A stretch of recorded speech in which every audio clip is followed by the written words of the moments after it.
Pukob Abakari, as he's been declared wanted by the National Drug Law Enforcement Agency. What does the future hold for a man who has become seemingly untouchable cat with 9 lives? Also, the spate of killings across Nigeria last week, including of security operatives, has yet again given serious concern for the state of the nation's security. Are we inching closer to being a failed state? We have analysis of the headlines on today's national dailies. These and more on The Breakfast. A very good morning to you. We're back with The Breakfast on PlusTvAfrica and a bumper package of discussions and analysis right here on The Breakfast. My name is Kofi Bartels. And I am Messi Boko. It's good to be back on your screen this morning. Yes, indeed. A very interesting series of events since we last sat on this chair, Mercy. And some people appear shocked by what has been happening around the country. We'll look at the surprising press conference addressed by the National Drug Law Enforcement Agency and, of course, Abakari's situation. And like you said rightly, he seems to be seemingly untouchable and a cat with 9 lives. And will this be his Achilles heel, or will this be the moment where he gets caught up by the law? Time will tell. We'll talk about that. We have some expert security analysts standing by to give us the analysis and opinion on this issue. But let's start with our top trending stories. A very interesting one coming in Mongolia. We're hearing an individual in that particular city set himself ablaze. Never heard anything as bizarre as this. A horrifying moment where a Mongolian bus, union bus, sets himself on fire to protest the sale of the country's coal mining industry. Have you heard anything like that? So I actually saw the story, but it just goes to show the way and how, a lot of persons would actually go to the extent why it's important that government would pay attention when you have government that's elected. People should pay attention to what the people are saying, because at the end of the day, you are there because the people elected you. Although some persons would say necessarily not, because this person sometimes will actually assume office and not paying attention. And so policies are supposed to reflect the interest of the people, however, but that's actually an extreme measure, if you ask me. Very extreme. And so, but it's all right because we have a lot of extremists, and everything should be done in moderation. That's always been, the push. Quite sad and unfortunate. I'm sure that members of members of the union were not in the know, because it was also reported that they were seen also trying to put out the fire using the jackets and all of that. So it probably would have been a surprise, and you never can tell how he feels about this issue. But you see, issue of protests will constantly go on. Protest has been a tool that has been used by different climes, different persons, to demand policies, good policies from government over time. And so it just means that government across the world need to pay attention to the people. You need to understand, because policy should always reflect the interest. But you have a system where usually the elites, the interest of the elite is always represented, and nobody cares about anything. Really, really sad. I mean, really an extreme measure. I don't see that happening in Nigeria anytime. Look at how they're frantically trying to... really sad, if you ask me. And it's also a human right concern, because that's you trying to commit suicide. Your life is not really in your hand, but it just shows how people can feel about situation. And like I mentioned, I'm not sure anybody's going to set themselves ablaze in Nigeria. It's an interesting thing you mentioned, that you're not sure anyone will set himself ablaze in Nigeria. You see, different parts of the world have different values. They have different ways of showing grief, different ways of showing anger, different ways of showing concern, and different ways of registering their protest. And the culture in different parts of the world varies. So in some places you have, some people don't eat. They only eat I don't know if you've heard of anyone in this country who decided he's not going to eat as a form of protest. I don't know. But I don't remember hearing anything like that, so anyone saying they won't eat as a form of protest. But in some parts of the world, it's a normal thing. People will just stay in, I'm not going to eat for the next, till government decides to remove or to restore fuel subsidy. I won't eat. I mean, yeah, the president will say, okay, if you don't want chop now. Or the president will say, I say you don't want chop. I mean, leave her. But there, the politicians will be so worried. You probably want to describe them as draconian. Now, a lot of people kind of think that that's really strange. And I say that that's not strange. At that point where some persons will say just set fantastic point, that patriotism, we may not have gotten to that point. I think that's great point you made, because we can see what happened in Tunisia that sparked off the Arab Spring. A young man, I think a fruit seller, this person with a hawk for street. You understand? Here we will say, somebody is pushing barrow. A fruit seller called Bouazizi set himself on fire because in protest at the government's policies. And that sparked the Arab Spring, not just in Tunisia, but also in Egypt and other parts of the Arab world. And the man died, Bouazizi died. But it led to far-reaching, reforms. At least they made a statement. People, thronged the most popular square in Cairo. In Tunisia, there was a big government toppling and all that. At least a statement was made. And the Arab Spring will go down as the annals of the world's history as a very momentous occasion. So is it that we don't have a culture in Nigeria or is it like, as you're saying, we're not patriotic enough? People don't do things. See, we have a very vocal set of people in this country. We're the giant of Africa. When other Africans gather for a meeting, the Nigerians will be the ones who will be the most vocal. Bold. Nigerians are bold. But when it comes to standing up to the government, I don't know if that boldness shows. I doubt it shows. So we actually stand, but like I already mentioned, after, for instance, NSAS, everybody has just run away. So if you look at some of the issues that we're faced with as a country, you find out that we are not in unison. Nobody wants to die. Right? No, we're not even speaking in one voice. There's a lot of disunity as regards, and so someone would ask you, where are you from? That's the most important thing. And that would determine, yes, and that would determine how you're being treated. So the problem of we thinking as Nigerians is a major issue. And if we are not able to solve that problem, then it becomes impossible, because everyone is thinking, oh, so I'm from a particular tribe and I belong to a particular region, and we constantly have divided ourselves along religion and ethnic divides and differences, and that is a major concern. Because if you look at it, for instance, I like to set an example. Have you ever wondered why you have so much? Because if you look at Lagos State, there's so much congestion, and you ask yourself, every day people constantly come here because they feel that this is actually not necessarily traffic congestion.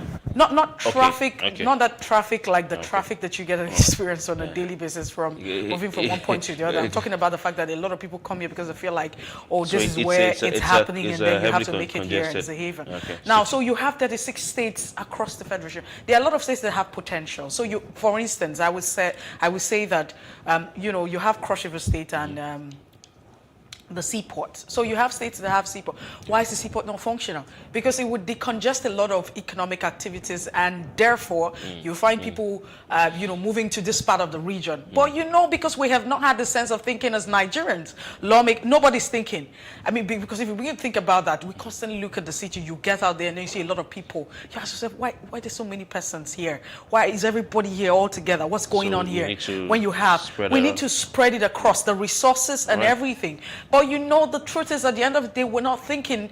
One, we're not saying that if it happens for Imo State, it's happening for Lagos State, it's happening for Katsina, it's happening for every other part of the country. That's so we just, point. So you have, some people thinking regional, everybody's saying, oh, it's a particular thing, it has to happen here, and that has constantly made us. So my point here is this: we have not been able to get to a point where we think as Nigerians.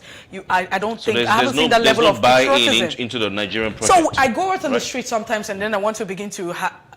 Probably you're doing a report, and then you're you want to find out an opinion, and then you ask people. I've had several encounters. Someone will tell me, see, it's not my business. It doesn't affect me and my family. I have enough to cater for myself and my family and what have you. It's not my business. It's not my business what happens. It's not my business people don't somebody's have this dying. buy-in because they don't feel a sense of belonging. That's what you're saying. Not necessarily a sense of belonging. Some people think as long as it doesn't bother them, it's not their business. So whatever happens in Kano, as long as it doesn't affect me in Lagos State, it doesn't affect me here.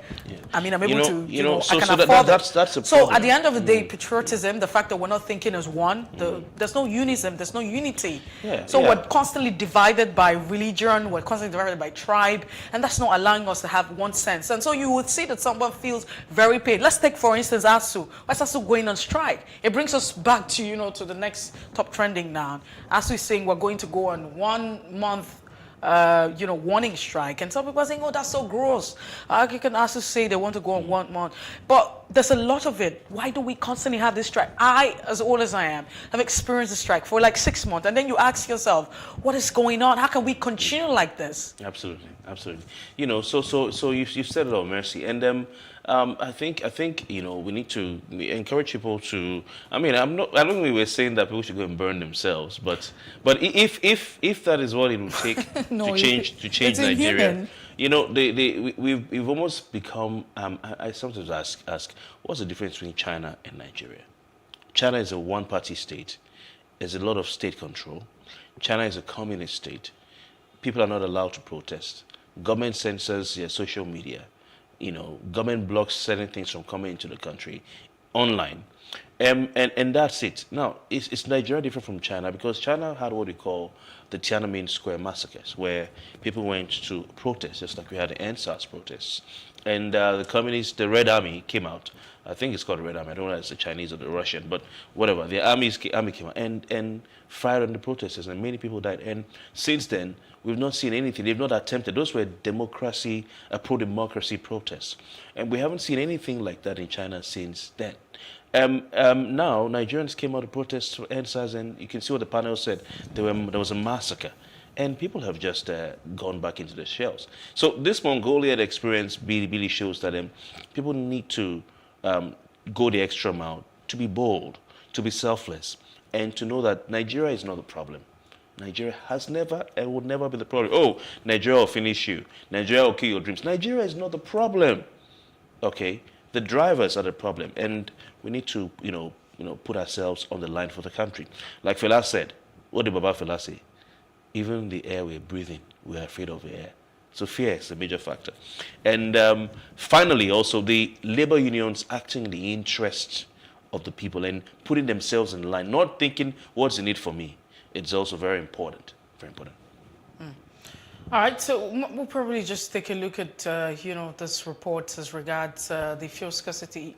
I mean, the queues that have not reduced despite all of the directions by NNPC saying that they will ensure supply across the different parts of the country and ensuring not just supply, but that we don't have adulterated products being put out there. Interesting indeed. The queues are still there. I mean, for those who live in other parts of the country, maybe we have viewers watching us from Calabar or Port Harcourt or can you send fuel to us, Messi and myself, in Lagos?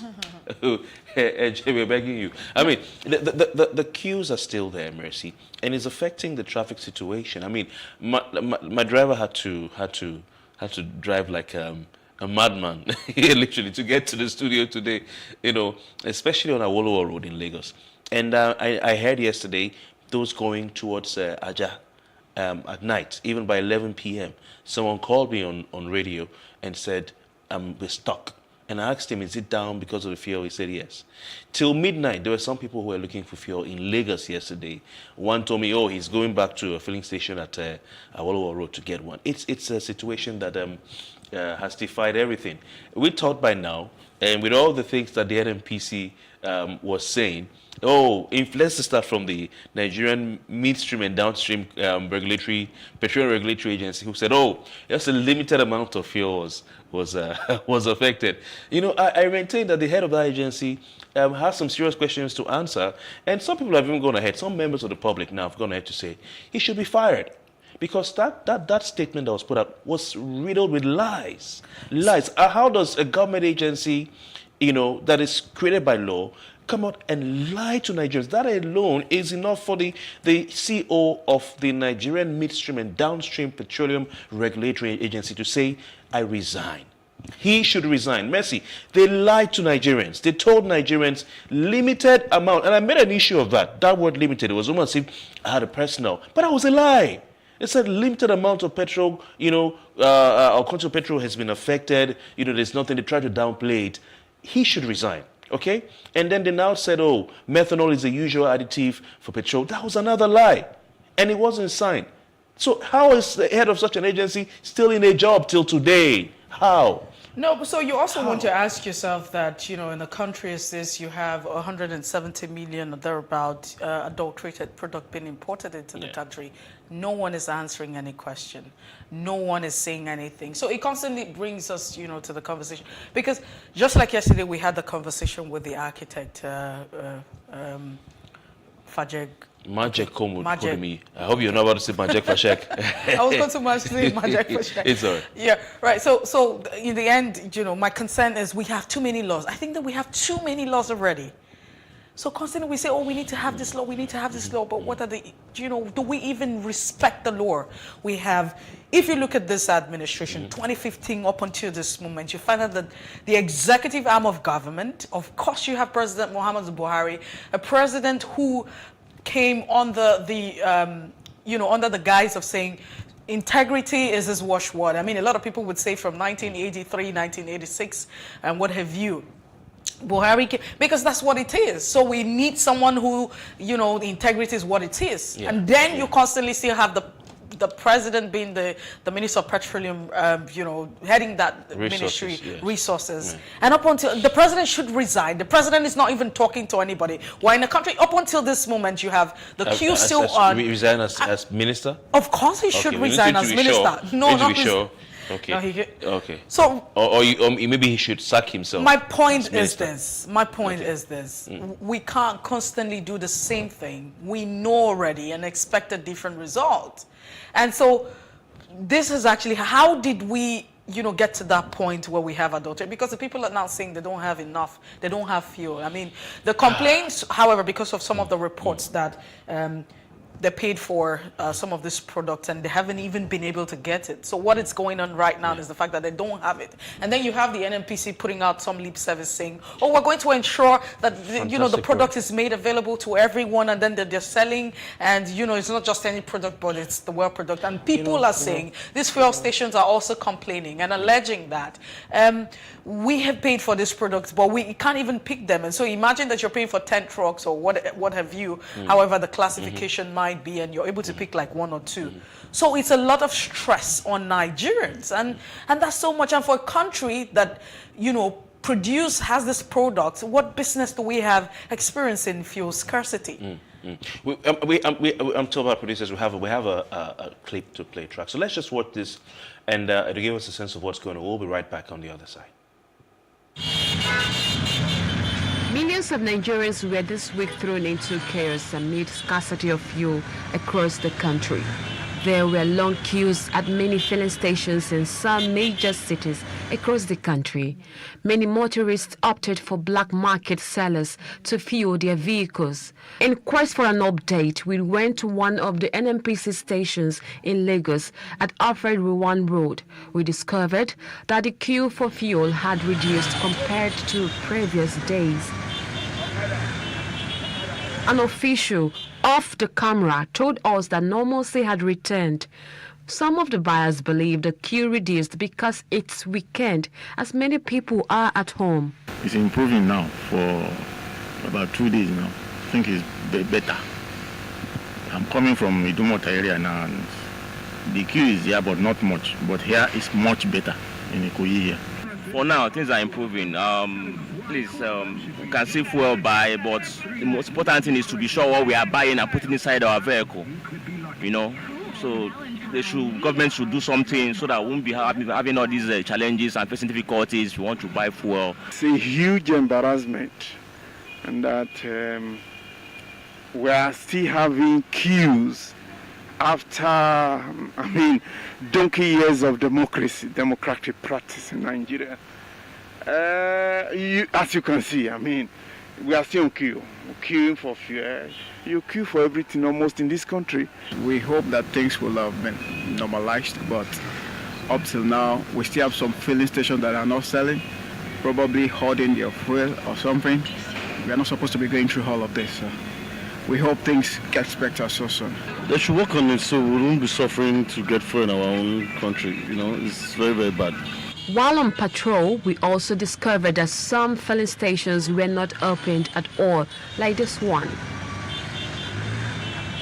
Amid the It's a sad situation, really. The pain that Nigerians are being put through to get this product called fuel, the increases in the cost of transportation, and the effect on the economy. I mean, we had the effect of the economy of the Twitter ban being, put in figures, naira and kobo, dollars, and I expect that the statisticians, the likes of budget and all that, NOI and all that will put something together to let us know what this disgrace of fuel scarcity is costing the Nigerian economy. I mean, you have people having to pay almost double to move around the country and move around their daily activities. And you have a reduction in the number of transportation vehicles available because the vehicles are trying to get here. So even to get a ride-hailing app, cab, one of the popular e-cabs, any of them, it will take you more time because there are fewer of them. They're spending their time in the queue. So they have to calculate the amount of money being lost to the economy in terms of what people are having to pay some more. How long are they having to take to move around? The number of man hours lost in fuel queues. The number of man hours lost in fuel queues because you have to stay there, from early in the morning or midnight just to get petrol. And the number of man hours lost by the traffic situation being worsened because of the fuel queues. On Awolowo Road in Lagos, we had to literally, drive like a madman to get to work on time. So the question on minds of Nigerians should be, do these people who are ruling the country, I don't call it leading, do they care? What's happening shows they don't give a kobo about you and I. They don't. They just feel that whatever they dish to us, we're meant to take. It's unfortunate, Mercy, that the unions, who are supposed to be the voice of the people. We just saw on the first training story in Mongolia, where a union leader set himself ablaze. The unions are not really saying much about this, apart from the fact that the NUPENG is saying some money, about 619 billion naira worth of road, is it road levy or whatever, that was meant to go to them. It has not been given to them, and they're going to go on strike for that. This union called NUPENG, or is it the IPMAN, they know that the end sufferer of this thing will be the Nigerians, because they, as far as concerned, government is going to replace the fuel for them. If government increases the fuel prices, they will also push it over to us, we'll pay. If government reduces the prices, they will push it to us, we'll pay. So they're not interested. Now we're hearing that NUPENG, what they're saying is they want to go on strike, further worsening the situation for Nigeria. Because if they go on strike, that is like the table is scattered. You understand? So the question on my mind, and I'm sure on one of not a few Nigerians, is where are the labor unions who would normally come out and say things on behalf of Nigeria? Then secondly, where are the civil society organizations, that speak on several things, apart from SERAP, who is taking the government to court, and then Budget, who put out a thread explaining, and they've done some work in 2018, explaining what Duke Oil is, a Nigerian company registered in Panama in the time of Babangida. Why are they going to register in a tax haven called Panama? Why not Nigeria?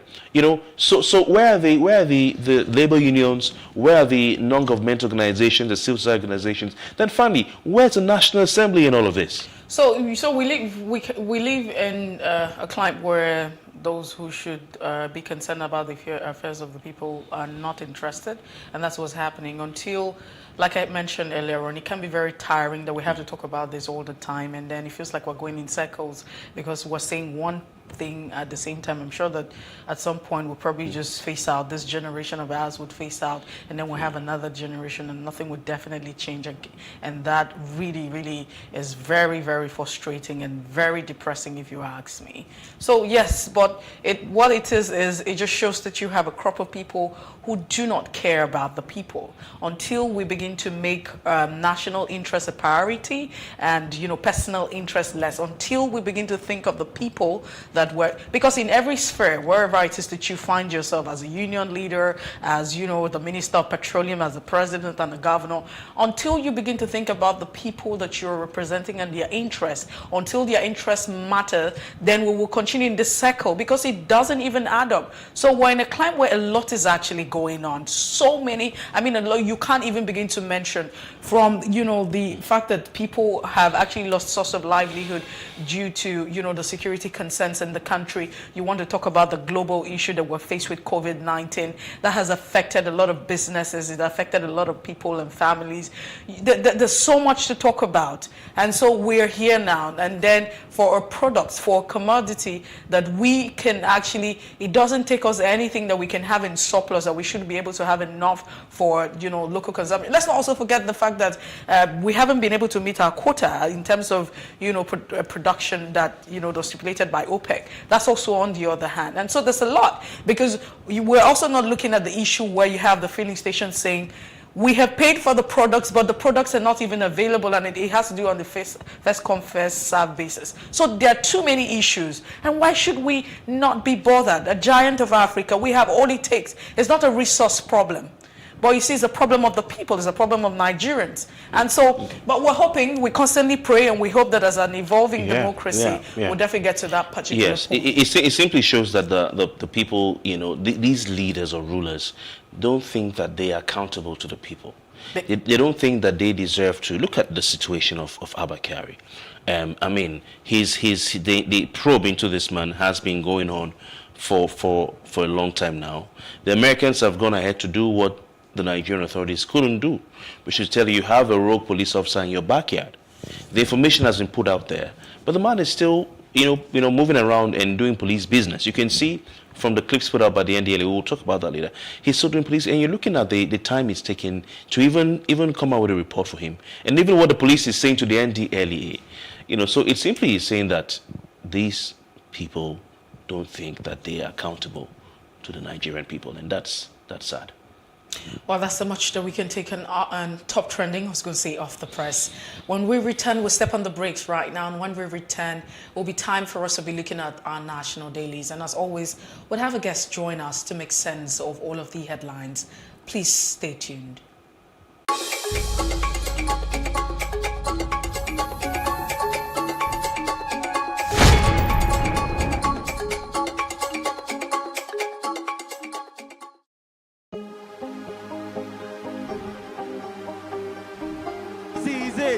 For upcoming artists to blow in Nigeria.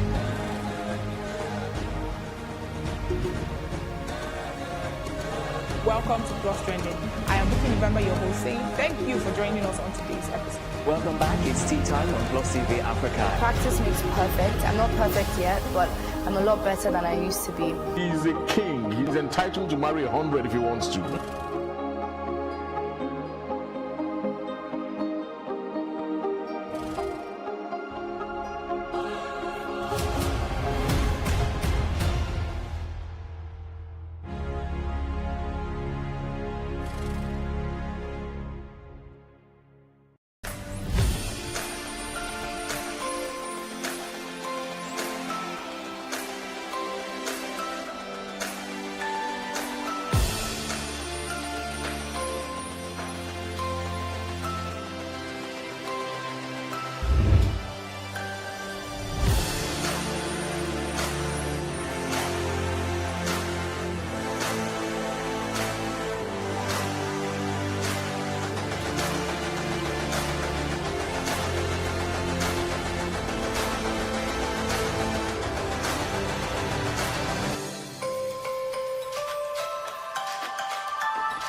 Praise God from whom all blessings flow. Welcome to your favorite program, The Moment of Truth, brought to you by the Citadel Global Community Church.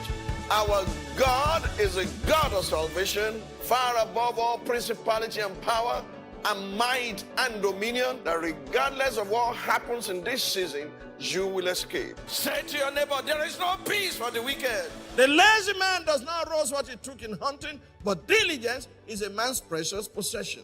Finally, my brethren, be strong in the Lord and in the power of his might. Moment of Truth with Pastor Tunde Bakare, Sundays, 7 p.m. on Plus TV Africa.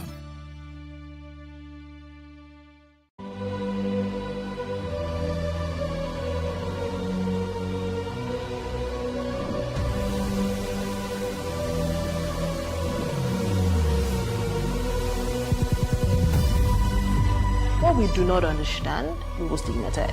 What you can see is the remaining of the tanker that exploded. The suspect equally confessed.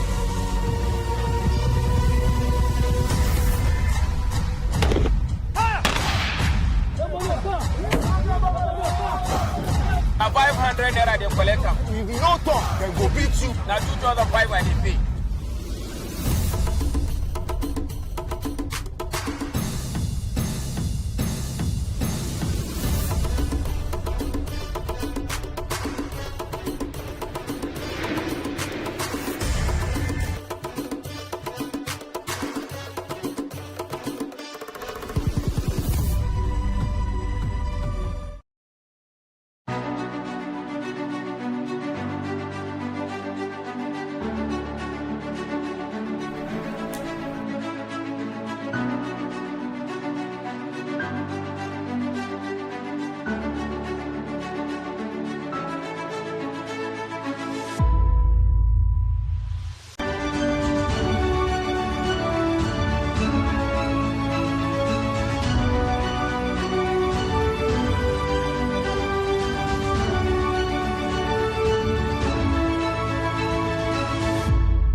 Nigeria's Niger Delta region, from where the black gold fuels Africa's largest economy, where the lines between wealth and poverty has never been thinner. Conflicts, poverty, insecurity, and environmental challenges daily confront the region. How can the Niger Delta story be changed for the better? Join Mamode Akuga at 9 p.m. every Friday evening on Plus TV Africa as he probes deep in search of solutions. Inside the Niger Delta with Mamode Akuga, the authentic voice of Nigeria's oil-rich region.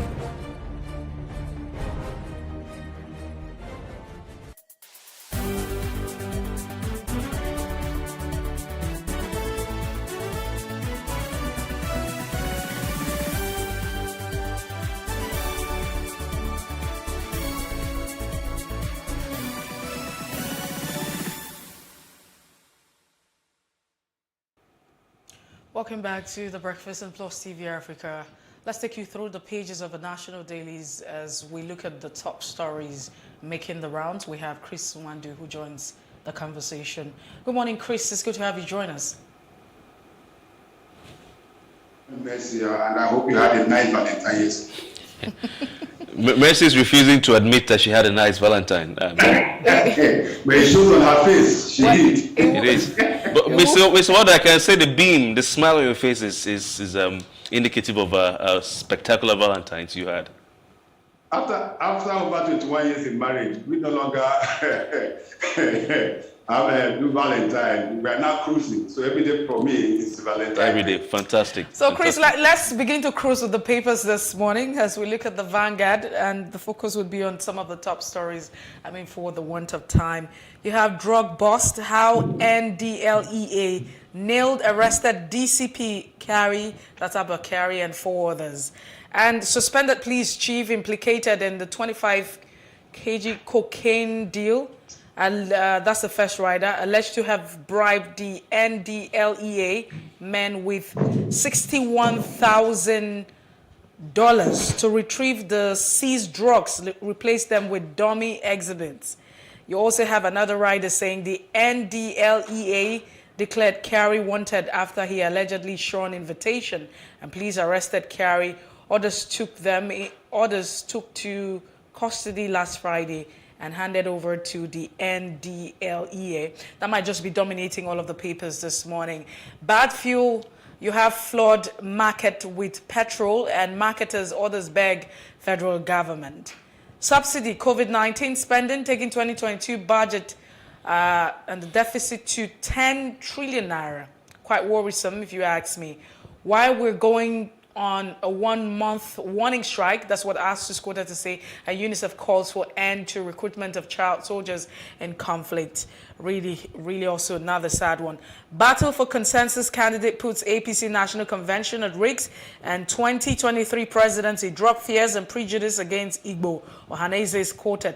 Electoral Act Amendment Bill now. PDP governors tell Buhari. Apparently, he signed the Electoral Act Amendment Bill now. The PDP governors telling Buhari.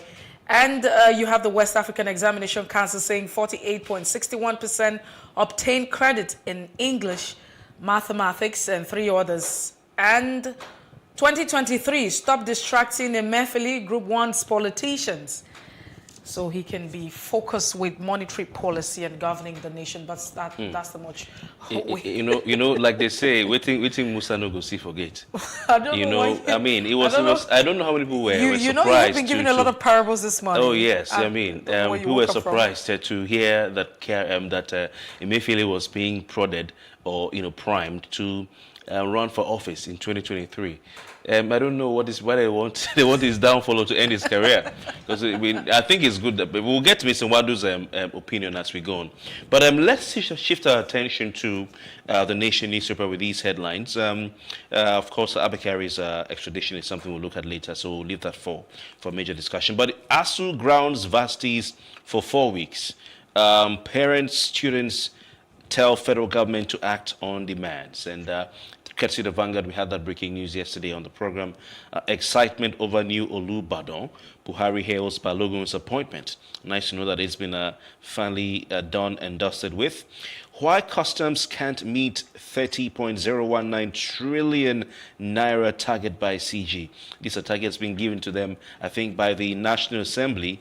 Yeah, but the details on page 38 of that paper, one can check that out. At the bottom of the front page of the Nation newspaper, Osun APC primary, guns boom, panic in Oshogbo. Guns boom, panic in Oshogbo. The last time I heard about guns being shot in Lagos State or in the Southwest was the NURTW. I'm not sure that they have anything to do with it this time. APC convention, sale of forms fails to begin. 48.61% of private candidates pass WAS. That's the West African School Certificate examination. So I don't know why they don't call it WAEC anymore. They call it WAS. But it's interesting. Those are stories coming on the front page of the Nation. All right, let's move away from the Nation newspaper this morning as we quickly check out the Leadership newspaper. Just like I mentioned, you have the NDLEA indicts Abel Kyari, 4 other cops of drug trafficking, and suspect arrested. Disgraced super cop is a member of transnational drug cartel. We have evidence to jail him. This is what the NDLEA is saying. Poor preparation, no sale of farm threatens APC convention. What is really going on? I mean, but I'm sure that, as we proceed in the course of the conversation, we'll talk about that. Sign Electoral Bill now. PDP governors advise President Muhammadu Buhari. And just before we move away, you also have disagreement with federal government force ASUU to strike for the 15th time in 23 years. That's a lot. That's a lot. That's quite a lot, really a lot. Are you sure it's not something personal? It's not personal. I mean, I'm just, since... Now let's let that slide. 7-man panel begins probe of Zamfara deputy governor and school short in 8 Katsina local government over banditry. You'll have the EU and Max £820 million digital economy package for Nigeria for the want of time. That's how much we can actually take. All right. Let's quickly go to the Punch. This morning we'll quickly run through the stories on the front page. At the top, FG Gross debt to grow by 92% hits 136 trillion naira in 2026, says IMF. I think at this point, maybe we can just all leave ourselves in the hands of God. ASUU begins 4-week rollover strike. Governors oppose action in state varsities. PDP governors accuse FG of insincerity, duplicity in dirty fuel saga. After 42-day vacancy, Makinde names Lekan Balogun 42nd Olubadan. Fuel scarcity, armed policemen deployed to control queues, commuters stranded. Marketers complain of adulterated PMS trapped in filling stations. At the bottom of the front page of the Punch newspaper, UN carpets FG as Nigeria records 3,604 cholera deaths in 425 local government areas. Lagos robbers shoot businesswoman. Hospital demands police report. Victim dies. Fahmy dodges questions on 2023 presidential bid, says prayers ongoing. I think after Tinubu's own statement of saying he's still consulting, this is the next best thing we've heard. This one says he's still praying. Another one. It's historical fallacy to say Ohaneze hasn't campaigned enough for 2023 Obiozor, okay? Wife disagrees as husband testifies how spouse killed friend and dismembered body. And finally, from the Punch, ignore threats, ex-SSG next Osun governor declares Regbeshola. Page 14 has details. At this point, I'd like to bring in our analyst, a chartered mediator and conciliator, Chris Kende Nwandu. Maybe he might be the one to solve the federal government ASUU impasse.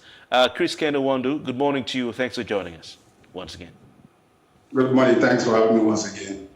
What are your thoughts on what we learned yesterday, which is captured in many of the papers this morning, ASUU embarking on that 1-month warning strike? We hear that it's going to be a 4-week rollover strike, and the governors of states are also saying the lecturers in state tertiary institutions should not even... Exactly. To sensitize their members to get ready for what they call the mother of all strike. And students as well. Yes. Then after that one day, they said that by the weekend they'll be able to come out with a categorical statement on whether they're going to go on strike or not. By Monday morning, they came out with that information and notice of going on strike for 1 month. And just as you rightly, yourself and Messi rightly analyzed, when you look at from the data that coming in from 1990 to 2020 or thereabout, you will see the number of strike that ASUU have had, and I'm sure that is the only union in Nigeria that had that level, that number of strikes. Not even the NLC or any other level. The nearest to it would be the NMA. But it has been long in coming because why? The government are afraid to do what they are supposed to do. They had an agreement with ASUU. An agreement was signed, and based on that, ASUU called off the strike. I remember Messi asking me last week that why is it that ASUU normally call off a strike when they know that the government have not fulfilled the agreement that they reached with ASUU? And I said that if they don't, we also will be the first set of people to start condemning ASUU for refusing to call off the strike. But this is a 1-month strike. We are back to the trenches. Last year, I think it was for over 11 months or 10 months or thereabout, all the tertiary institutions, the federal and state universities, lost one academic session. And for anybody to come to say that the state government to say that state university should not dare to go on strike, they have no hold over that, because the ASUU within the state university also are answerable to the national body, so they also joined the strike. Went to elephant fight, it's always like grass that suffers. The federal government and the ASUU are back to trenches. It's the students that will now remain at home. And as we always say, the devil will always find for an idle hand. And that seems to be where we are today. Now, the next thing you see, Kofi, is you see the federal government rushing to the industrial court to seek for an injunction to stop ASUU from going on strike. That's what they've always done. But since the ASUU have been threatening to go on strike, the Ministry of Labour, the Federal Ministry of Labour, the Federal Ministry of Education, as well as the federal government, have not done anything to call them to discuss issues relating to the strike. Now, the strike is on. Let's see how this pans out. All right, so quickly, as much as this would just also be part of our, the crux of our conversation in the course of the show, let's share your thoughts on this one. Drug bust, how the NDLEA nailed arrested DCP Carey. Bakari, the Super Corps, I was having an issue with the American government against the issue relating to hush puppy. And that, don't forget that the PSC, Police Service Commission, just last week, as another report on the rejected report that was submitted by the committee set up to look at that allegations, and have given the IGP just 2 weeks to come up with a fresh report on the issues raised. Now, bang, this came in. And this seems to have put a big spanner to the works, because there has been so many insinuations. Some people are saying, oh, Nigerians will always come up with something. They say, oh, the whole idea of this NDLA thing is to make sure that Bakari is not extradited to US so that he can remain here and rest. I don't buy that idea, because alleging that somebody is involved with drugs is even more worse than the allegation of hush puppy. If you know what it takes to be involved in drugs across the globe, every country frowns about that, and to even believe that a super cop, somebody that is supposed to be an enforcer of the law, is the one involved in this. This to me is true traumatizing, and it's a very big issue. But the police authorities said they have handed him and poured us to the NDLA yesterday, which NDLA has confirmed through a press statement by Femi Babafemi, the spokesperson of NDLA. Now, but the police also went further to make a statement in the course of their own press release that it is not only the policemen, that there are also members, officers of NDLA that are involved in those drug-related issues. And they were specific with Akanu Ibiam International Airport in Enugu. And the ID is saying that the NDLA DG should also make sure that those that have been involved, because the police say they've had their own investigation, so I realize that also some members of NDLA are also involved with that. So he's calling on the DG of NDLA, retired General Ubamara, to also make sure that those that have been fingered by the NDLA in their own investigation are also arrested and made to face it. But this to me is a very terrible news. All right, complicity in the dirty fuel saga, the PDP governors finding their voice in this matter. What are your thoughts on this? What do you expect the opposition party to do to play its role? And would you like to see maybe more voices, coming up on this particular issue? Well, it's not only the PDP. Even we as journalists raised our voices. I saw the report of your correspondent on the problem being faced by Nigerians trying to get fuel. Lagos is even a bit lucky. I was using the word lucky because in Abuja, for the past days, that is where the National Assembly is, that is where the Supreme Court is. Even within the three arm zone and central area of Abuja, we cannot find fuel. And I'm sure that our ministers on a daily basis, they drive around Abuja and they see the queue. The president is aware. It's not every time that the president takes a chopper to the airport when he's traveling out. The vice president is in Liberia. I don't know whether he's back. If he didn't take his chopper to get to the airport, he must have passed through the airport road. I must see a long queue of fuel, of Nigerians queuing up for long hours just to buy fuel. And to me, it's an indictment of the government, because if we have done what we ought to do and they've been able to fulfill their promises that they made to Nigerians in 2015 to revive all the refineries and stop and build new ones and stop importation of fuel, we won't be finding ourselves where we are today. So it's not just about PDP or opposition party. Every Nigeria totally is aghast and we are not happy about what is happening. I'm talking for you from Ibadan. Do you think some and in the same situation then further? Yeah. What do you think about the fact that heads have not rolled till now? Concern is just on TV, on radio, at home, or online. we're just concerned and sitting down and just say, oh, we are concerned. Is that enough? Because this is a serious issue that goes deep down. Is that enough? That's number one. Number two, no head has rolled from the government angle till now. We are concerned. We are not just reporters, we are journalists. You use your car. I'm sure, I don't know whether you have a black fuel or you have a filling station behind your house where you're getting your own fuel. I'm sure Mercy has been suffering the same thing. I'm sure she can't fuel her car. So it's not we journalists, we are concerned. We are journalists. And it's even worse for us because on a daily basis, we have to move around. So other people just sit in the offices. If you have to catch a report, if you just as you are living set now, you can just be told to run quickly to Apapa to tidy up a report. You have to go. You are not going to trek. You are not going to take Okada. So if it is going to be an official vehicle, definitely that vehicle has to be felt. Now talking about head ruling, I like what Mercy said initially. The head should start ruling from the president. The president should be the one. The head should start ruling. First and foremost, we are forgetting that we have the president is the minister of petroleum. See, the Deputy Silva is Minister of State for Petroleum. So if there's any head that has to go, they have to start from the head. He has to start from the Minister of Petroleum. It's obvious that that office is too big for the president, or the president is too busy to be able to handle that office. Then he should step aside and let somebody come able to be able to handle it. Chris Wando, so we're calling it off now in no time, but I just quickly like to share your thoughts on this one. It's on the Leadership newspaper as well as on the Vanguard. And the governors under the People's Democratic Party are asking the president to sign the Electoral Bill. They're also alleging that the refusal of the president to sign, the fact that he hasn't signed the bill, it just shows his unwillingness to give Nigerians a reformed electoral bill. Quickly, let's have you share your thoughts on that one.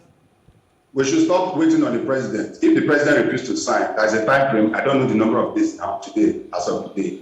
If the president refuses to sign, then the National Assembly has a right to override the president's signature and now pass that bill a second time to pass the bill. So the president, I think, has about 30 days. If at that day 30 days elapses and the president is signing, then the National Assembly should override the president and get that bill passed. And once they pass it, it becomes law. So whether the president likes it or not, I think our attention should be shifted to the National Assembly and not to the president any longer.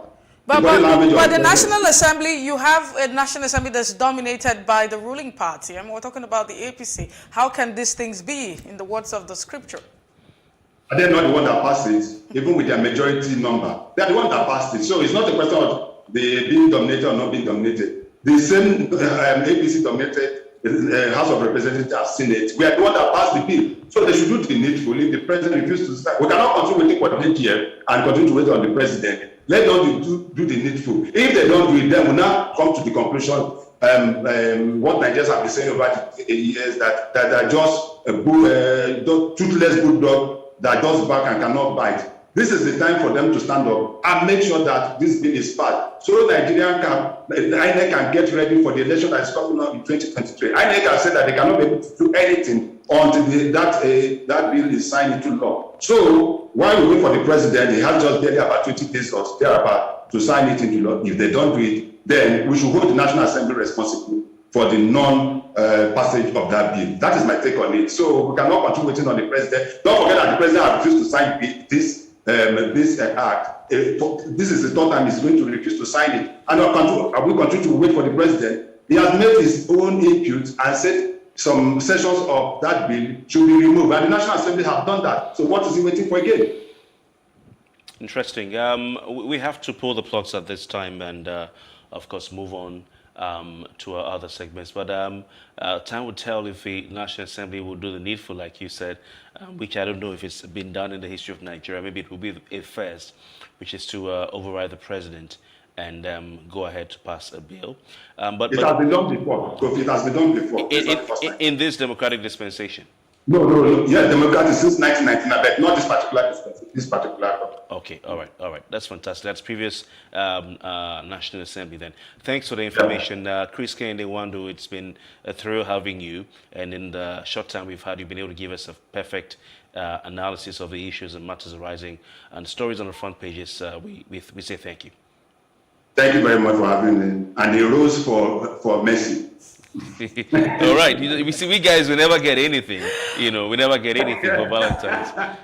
That's gender discrimination, wouldn't you say? Well, thank you so much for being part of the show. We appreciate your time.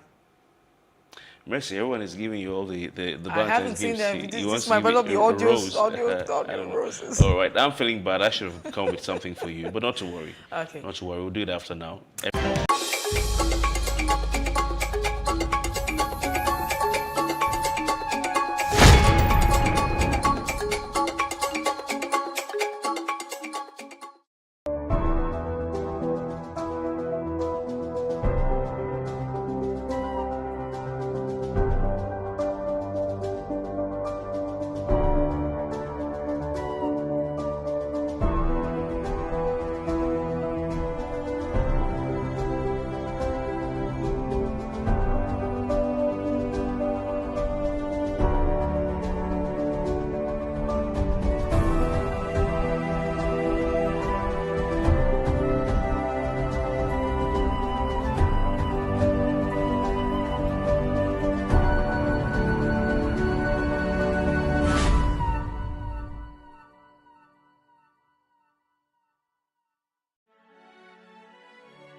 It is engagement we need to have. Those who suffer miscarriages are never taken into account. Members of the National Assembly are also influence peddlers. You are sitting on Nigerians' money. From the Babin, I pay my rent.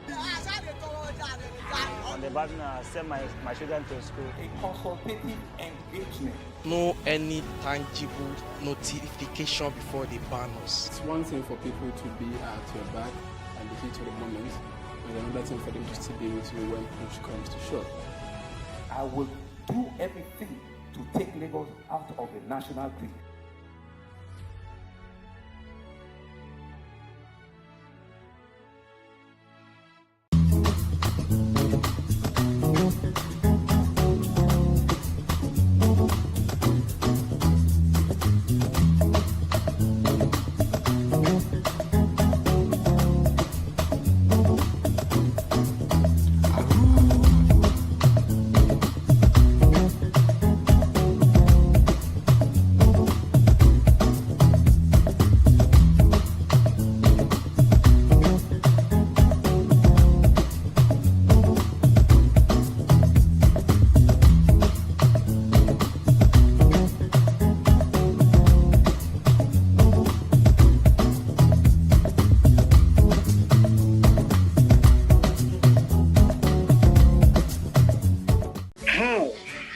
Can we have peace without justice? Plus Politics. It's not just another political conversation, it's about keeping you in the know. The relevant interviews, asking the tough questions to those that matter. Get the answers you need. Does it mean that the people who were injured, people who were shot at, those who were involved in that stampede are not going to get justice? It is unfortunate, it is sad that we have a government of deaf and dumb. Analysis from top experts. The last election was not really an election. We feel that Obasanjo has a very special place in his heart for hating Ijaw people. I think it really boils down to two things. One, trust and accountability. Plus Politics, every weeknight at 7 p.m. on Plus TV Africa.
the National Drug Law Enforcement Agency declared him wanted over alleged drug links.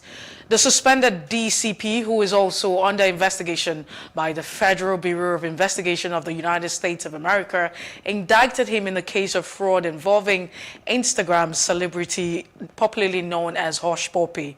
A senior police officer at the force headquarters told correspondent and reports that Carey was handcuffed and arrested like any other suspect. Now, this morning, we take a look at the legal implication of this as regards all of this, and the fact that you have the law of extradition. Now, the fact you have the United States wanting him on that particular list, you also have the government here in Nigeria, the police also arresting him, and the involvement in drugs. What does this really mean for him, and what do we look out for?